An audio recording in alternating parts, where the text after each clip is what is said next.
Bienvenue dans cette nouvelle édition du Non-Stop Info. Voici les titres. 2240 cas de virus Ebola ont été recensés depuis le début de l'épidémie en février 2014. L'Afrique du Sud, le Sénégal, mais aussi la République démocratique du Congo renforcent leurs mesures de sécurité.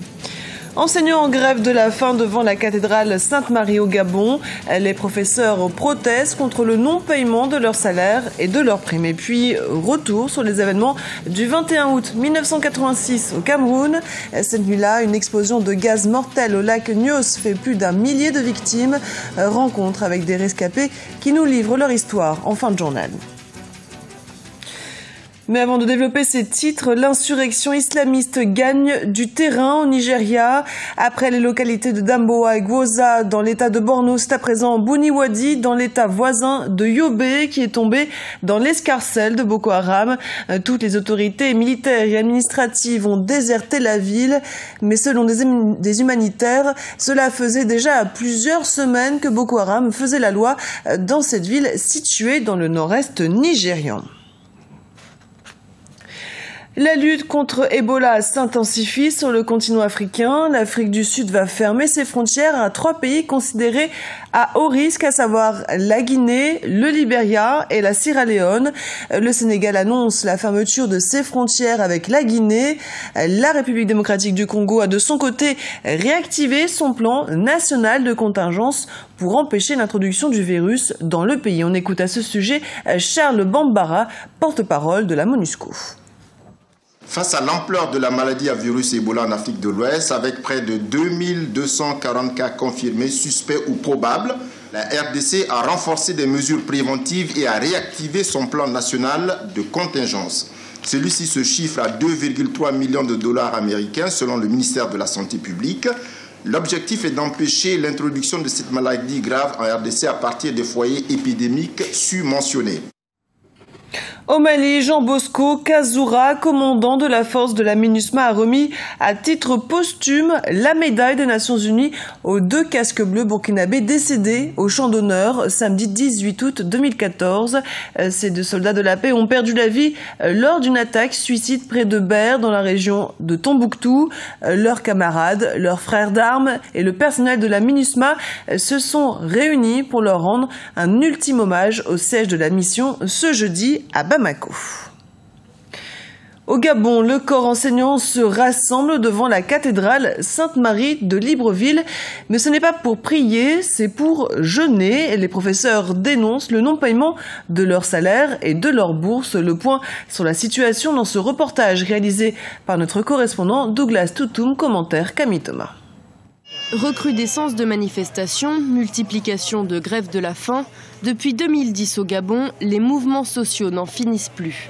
Élèves, étudiants et fonctionnaires, tous secteurs confondus, sont de plus en plus mécontents car ils voient leurs droits foulés aux pieds chaque jour. Pour se faire entendre, leur seule arme, la grève de la faim. Ici, les enseignants stagiaires des promotions 2013 de l'École nationale des instituteurs en sont le parfait exemple. Nous sommes confrontés vraiment à différents problèmes. Dont d'abord le paiement de PIF, l'intégration, les identifiants et nos salaires que nous n'avons pas obtenus depuis le début d'année. Nous sommes à Sainte-Marie parce que Sainte-Marie n'appartient pas au Gabon. Nous sommes en territoire vatican. La Ligue estudiantine des droits de l'homme, également en grève de la faim depuis plusieurs semaines, est indignée par le traitement réservé aux étudiants. Des apprenants qui revendiquent uniquement de meilleures conditions d'études. 3 points de revendication précisément, à savoir le paiement de bourse à tous les nouveaux bacheliers 2013 et la réhabilitation des 46 étudiants qui ont été arbitrairement exclus de l'Université Marbongo et la libération des 24 étudiants incarcérés à la prison centrale. Dans cet univers sombre, seule une partie des 458 agents déflatés de la Caisse nationale de sécurité sociale pourrait enfin voir leur situation trouver solution.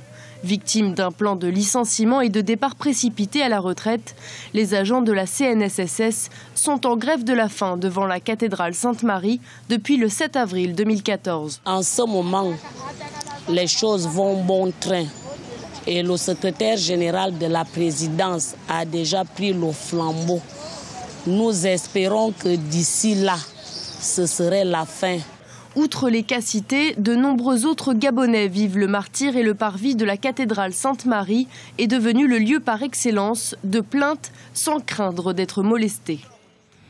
Suspension d'une soixantaine de journaux presse écrite en République démocratique du Congo. Selon le ministère congolais chargé des médias, la décision a été prise dans le cadre d'une politique d'assainissement des médias.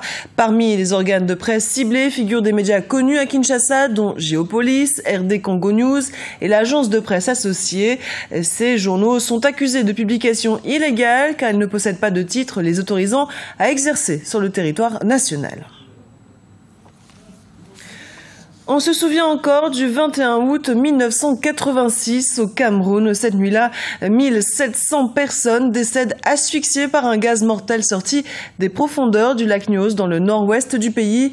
Depuis cette terrible catastrophe, l'État a investi plusieurs milliards de francs CFA pour se doter d'un système de dégazage efficace. Côté survivants, la sérénité est de retour, mais le souvenir de cette nuit tragique est encore très présent dans toutes les mémoires. Reportage notre correspondant Narcisse Doumbé. 28 ans après l'explosion de gaz mortel au lac Nyos dans le nord-ouest du Cameroun, le village Nyos, qui a payé le plus lourd tribut, a retrouvé sa splendeur d'antan. Près d'1 millier d'individus y sont retournés et ont développé de nombreuses activités. Le 21 août 1986, Youssouf avait 14 ans. Aujourd'hui, il vit dans l'un des 7 campements construits par le gouvernement camerounais pour reloger les survivants à plus d'une cinquantaine de kilomètres du lac de son enfance. Pour ne pas oublier cette fameuse nuit qui a décimé sa communauté, il revient de temps en temps se recueillir au bord du lac. Je suis triste chaque fois que je revois ce lac. Ça me rappelle tout ce que j'ai perdu ici. À ma droite, en contrebas du lac, mon grand-père y est décédé avec environ 28 autres personnes. On les a enterrés sur place. En face de moi, c'était la concession de mon oncle.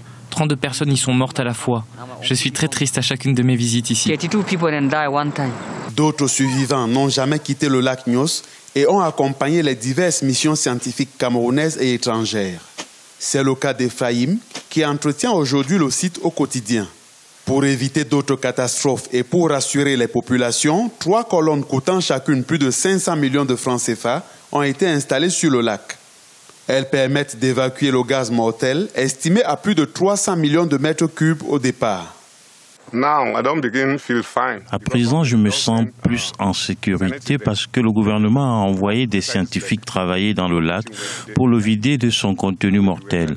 C'est pour cela que je me sens en sécurité, mais j'ignore si ça marchera ou pas. La catastrophe naturelle de 1986 avait coûté la vie à 1700 personnes ainsi qu'à plusieurs milliers de têtes de bétail. C'est la pire de l'histoire du Cameroun. 28 ans après la catastrophe du lac Nyos, grâce aux 3 colonnes que vous voyez derrière moi, le lac se libère progressivement de son gaz mortel.